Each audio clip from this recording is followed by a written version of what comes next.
Modern society defines the summit through a series of rigid metrics: a flawless record, a title on a door, and a growing pile of wealth.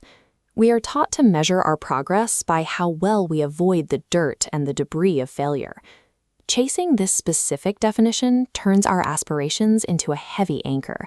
We lug around a backpack stuffed with the expectations of our parents and the smirks of cynical dream stealers, until the weight finally slams into the mud and halts our momentum. This weight breeds paralysis. We stare at the mountains in our lives and refuse to move because we demand a perfectly paved road to the top before we commit. Martin Luther King Jr. famously countered this fear by advocating for the first step in faith, even when you cannot see the whole staircase. To actually thrive, we have to abandon the corporate ladder mindset. We must instead adopt the harsh, counterintuitive rules of a high-stakes wilderness expedition. True success starts with a radical shedding of modern comforts. We have to learn how to aggressively pack light for the mind. Survival requires shedding the heavy, unnecessary, fears regarding things entirely outside our sphere of influence, and toxic friends who dump their own limitations onto our goals act as physical deadweight. On a steep climb, you leave that baggage at the base. Our vocabulary needs the same pruning. The word try contains a built-in excuse for coming up short.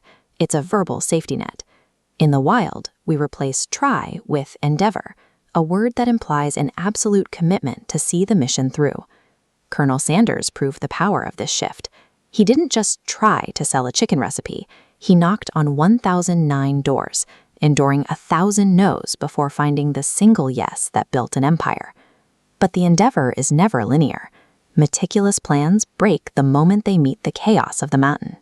As Mike Tyson famously observed, everyone has a plan until they get punched in the face. When that punch lands, many people defer entirely to specialists, but experts should be on tap, not on top. They understand their specific niche, but a leader must maintain the perspective to see the entire horizon. In these moments of chaos, we rely on intuition, the nose of the mind. In the middle of a sub-zero Arctic gale, Bear Grylls ignored the logical shift rotation on his boat because a deep internal voice told him to keep helming. That raw instinct kept the team from capsizing into a black, icy sea.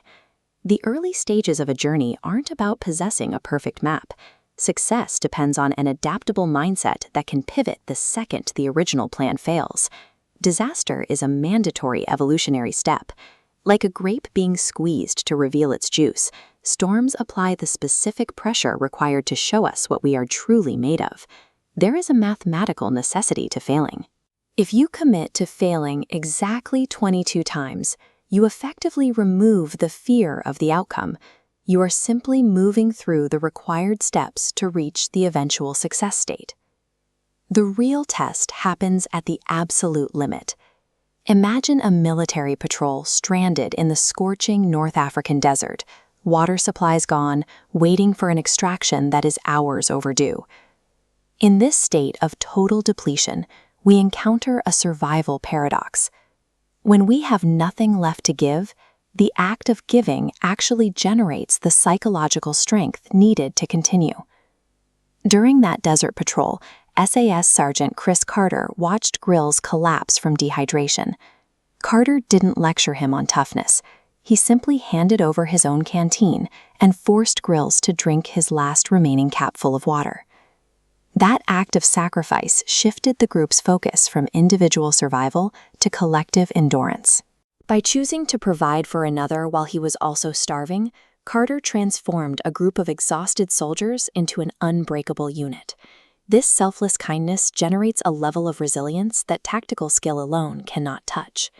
When the storm breaks and the summit is finally underfoot, the cold reality of the expedition sets in. The peak of Mount Everest is just a point in space.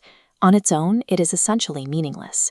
Climbing solely for the 3 Gs, glory, girls, or gold, leads to a hollow victory. Reaching the top of your field only to find you have no purpose beyond your own status is a dangerous trap. Wealth and success behave exactly like a river. If you dam the water up and hoard it, the river becomes stagnant and dies. It must flow outward to maintain its life-giving power. A personal trophy is a dead weight. Reaching the top is only valuable if you treat your success as a resource to be shared with those still in the valley. The true value is found in the character forged by the climb. Bear's friend Mick fell 300 feet short of the Everest summit, tumbling down a sheer ice face and nearly losing his life. Mick's failure to stand on the peak transformed him into a humbled, grateful man who recognized the sheer gift of life. The brutal journey did more for his character than a successful summit ever could. To master your own expedition, you must paddle your own canoe. You have to reject passivity, slice through the excuses, and step up as a volunteer in the lives of others. This is the ultimate metric for a successful life. No one cares how much you know until they know exactly how much you care. Applying extreme resilience and kindness to the everyday expedition of life is the ultimate survival tool, far outweighing any map, knife, or bank account.